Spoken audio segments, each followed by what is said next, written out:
कोणाच्या खात्यामध्ये गेले, कोणाकडे गेले, ब्लॅक अँड व्हाईट यासाठी देवेंद्र फडणवीस यांनी एक निष्पक्ष पद्धतीनं SIT स्थापन करायला पाहिजे. त्यांना SIT स्थापन करण्याचा छंद आहे. त्या SITचं पुढे काय होतं आम्हाला माहीत नाही, तर इथे एक SIT स्थापन करा आणि त्यांना कालमर्यादा.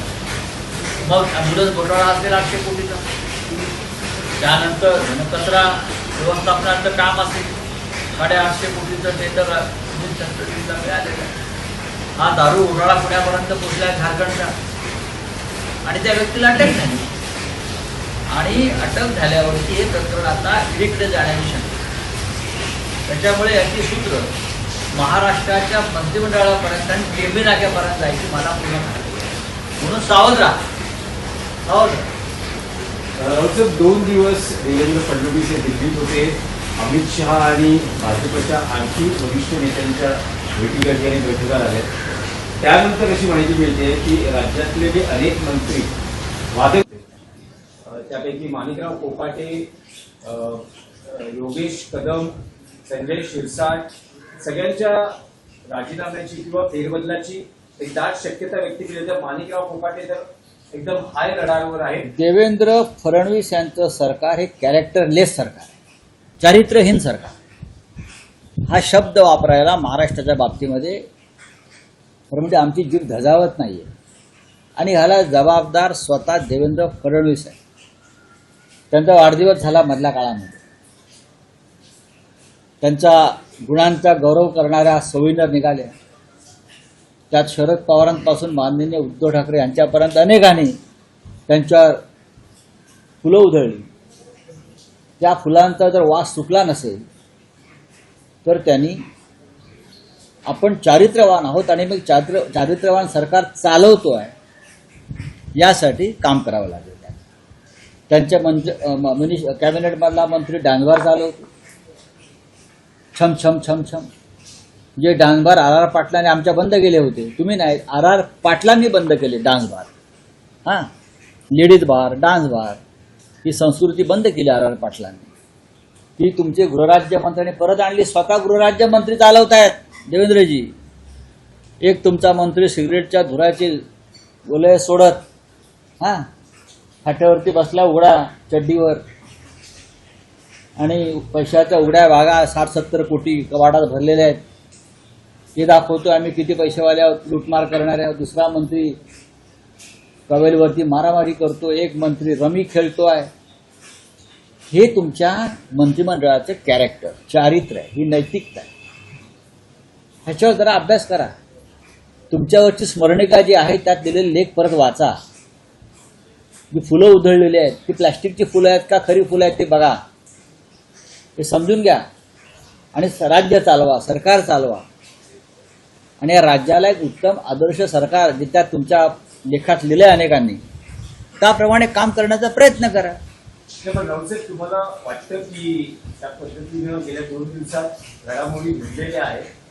अनेक मंत्र्यांचे राजीनामे, फेरबदल, खाते बदल वगैरे सगळं असं होईल का? फडणवीसांच्या मंत्रिमंडळातले 75% मंत्री युजलेस आहेत. ते मंत्री म्हणून काम करत नसून ते दरोडेखोर म्हणूनच काम करतायत. 75% मंत्री हे युजलेस आहेत त्यांच्या मंत्रिमंडळातले. त्यांना मंत्रिपदाचं आणि आपल्या कामाचं भान नाहीये. लुटमार करण्यासाठीच त्यांना शपथा दिलेल्या आहे.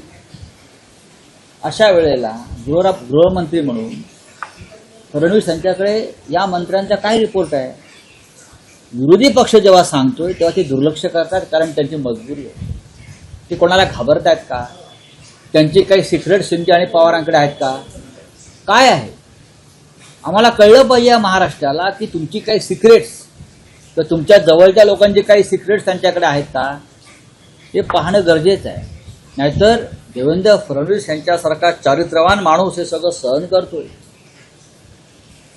त्याची कार्यकुशलतेवरती शरद पवार आणि माननीय उद्धव ठाकरे यांनी तारीफ पे तारीफ केलेली आहे. असा माणूस हे सगळं सहन करतो आपल्या मंत्रिमंडळामध्ये, हे मला जरा फार धक्कादायक वाटतं.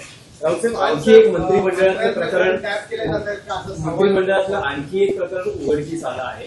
मंत्रितेवरती शरद पवार आणि माननीय उद्धव ठाकरे यांनी तारीफ पे तारीफ केलेली आहे, असा माणूस हे सगळं सहन करतो आपल्या मंत्रिमंडळामध्ये, हे मला जरा फार धक्कादायक वाटतं. राऊतसाहेब, आणखी एक मंत्रिमंडळातलं आणखी एक प्रकरण उघडकीस आलं आहे. मंत्रिमंडळात लेटर युद्ध सुरू आहे सामाजिक विभाग या प्रकरणात. लहान तर गोष्ट आहे. संजय शिरसाट यांनी एक पत्र लिहिलंय की तुम्ही हे माझ्या अध्यक्षतेखाली बैठका घेतल्या बघा, हे सरळ सरळ संकेत आहेत की संजय शिरसाट यांना गाशा गुंडाळावा लागण्याचे संकेत आहेत.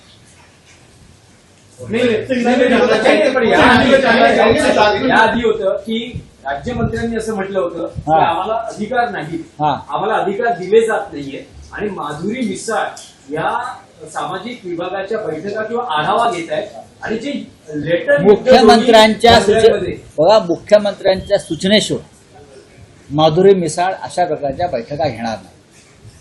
मला माधुरी मिसाळ माहिती आहे, पुण्यातल्या अनेक वर्ष त्या भारतीय जनता पक्षाच्या कार्यकर्त्या किंवा आमदार आहेत, नगरसेविका पण होत्या. मला वाटतं मुख्यमंत्र्यांच्या सूचनेशिवाय त्या सामाजिक न्याय विभागाच्या बैठका घेतील असं मला वाटत नाही. याचा अर्थ संजय शिरसाट यांना गाशा गुंडाळावा लागण्याची चिन्ह आहे. एक मराठी प्रश्न आहे की मध्यंतरी मराठीचा हिंदी आणि मराठी वादाचा मुद्दा गाजला होता. त्या पार्श्वभूमीवर आता असं दिसतं आहे की मनसेचे नेते म्हणजे स्वतः चित्रपट निर्माते आहेत अमेय भोपकर यांच्या सिनेमाचा जे काही रिलीज आहे किंवा एका आठवड्यात त्यांचे सिनेमा मल्टिप्लेक्स म्हणून उतरवलेले आहेत, त्या जागी सय्यारा या चित्रपटाला चित्रपटगृह मालकांनी प्राधान्य दिले. त्याच्यावरती मी काल माझं मत व्यक्त केलं आहे. मराठी सिनेमाला जे शो आहेत, जो नियम आहे त्याचं पालन होत नाही आणि हिंदी सिनेमा हा मराठी सिनेमाच्या बोकांडी बसतो. मराठी निर्माते सुद्धा गुंतवणूक करतात, मराठी कलाकार सुद्धा त्या चित्रपटासाठी प्रचंड मेहनत करतात. तंत्रज्ञ असतील, बॅकस्टेज आर्टिस्ट असतील, दिग्दर्शक असतील, छायाचित्र करणारे लोक असतील, कलाकार, या सगळ्यांची मेहनत तुम्हाला अशा तऱ्हेने खाली उतरवता येणार नाही. सरकार जर मराठीच्या बाबतीत खरोखर प्रेमी असेल तर त्यांनी अशा प्रकारची कृत्य होऊ देऊ नये. हा विषय फक्त एका चित्रपटाचा नाही आहे, हा विषय संपूर्ण मराठी चित्रपटसृष्टीचा आहे. ज्या दादासाहेब फाळके या मराठी माणसानं सिनेसृष्टी या देशामध्ये उभी केली, त्यांच्या महाराष्ट्रात मराठी सिनेमाची दादागिरी चालत नाही तर हिंदी सिनेमाची दादागिरी चालते, ही गंभीर गोष्ट आहे. सर, हिंदी में जानना है सर, झारखंड में जो अभी सालुंके को अरेस्ट किया गया है, किसको? सालुंके जो अरेस्ट किया गया है वो सीधा शिकायत फाउंडेशन से अटैच है, क्या पूरा मामला है सर? ये पूरा देखिए, अमित सालुंके जो नाम है वो आपने अभी सुना है, हम 4 साल से सुन रहे हैं, ये अचानक से उसका उदय हो गया. श्रीकांत शिंदे जो डिप्टी सीएम के बेटे हैं, उस वक्त सीएम के बेटे थे, उनका एक श्रीकांत शिंदे मेडिकल फाउंडेशन है. उस मेडिकल फाउंडेशन का पूरा बैकबोन, पूरा पैसा, पूरी ताकत ये अमित सालुंके की. उनके पैसे से फाउंडेशन का काम चलता था. और पैसा कहाँ से आता है? तो पहले मुख्यमंत्री शिंदे सभी टेंडर, चाहे पुणे हो, चाहे मुंबई हो, चाहे कल्याण डोंबिवली हो, चाहे ठाणे हो, बड़े बड़े टेंडर, हाँ, वेस्ट मैनेजमेंट का हो, एम्बुलेंस का हो, सभी टेंडर्स उसको गैर कानूनी तरीके से हजारों करोड़ के टेंडर्स ये शिंदे बाप बेटे ने दिए हैं. अब तो उनका लिकर घोटाला आया झारखंड से, तो ये पैसा है, वो पैसा कहाँ गया इतने सालों में, किसके खाते में गया, ब्लैक एंड व्हाइट, उसकी जांच होनी चाहिए. कल्याण डोंबिवली महानगर पालिका में बड़े बड़े टेंडर्स, हाँ, गैर कानूनी तरीके से इस व्यक्ति को दिए गए, अमित सालुंके को, और उसके पीछे सिर्फ एकनाथ शिंदे और उनका बेटा है. तो उनकी जांच होनी चाहिए. अगर सरकार अपोजिशन के लोगों की जांच करती है तो मुख्यमंत्री हो या डिप्टी सीएम हो, उनकी भी जांच ऐसे घोटाले में होने की जरूरत है. झारखंड का लिकर घोटाले में ये व्यक्ति को अरेस्ट किया है, उससे भी बड़े बड़े अब अपराध सामने आने वाले हैं और इस अपराध को प्रोटेक्शन देने वाले महाराष्ट्र के कैबिनेट में बैठे हैं। सर रोहित पवार कह रहे हैं कि फोन टैपिंग का जो मामला है वो सामने आ रहा है, किस तरीके से देखते हो? जो महाराष्ट्र में फोन टैपिंग का फडणवीस भी दिल्ली में बैठे शफल करने के लिए मिनिस्ट्री को। बात ऐसी है कि फोन टैपिंग का मामला महाराष्ट्र में नया नहीं है। ये जो सरकार बनी है ये फोन टैपिंग से बनी है ना। जब हमारी सरकार थी तो हमने उस बारे में एसआईटी की स्थापना की थी। अगर सच जानना था तो ये एसआईटी की बर्खास्त करने की जरूरत नहीं थी देवेंद्र जी को, जांच होनी चाहिए थी, लेकिन जांच होने नहीं दी। इस महाराष्ट्र की डीजी, बड़े बड़े पुलिस अधिकारी उसमें शामिल थे, लेकिन उनकी जांच फडणवीस ने रोक दी। चलो सर, किस तरीके से मामला छूटे हुए हैं।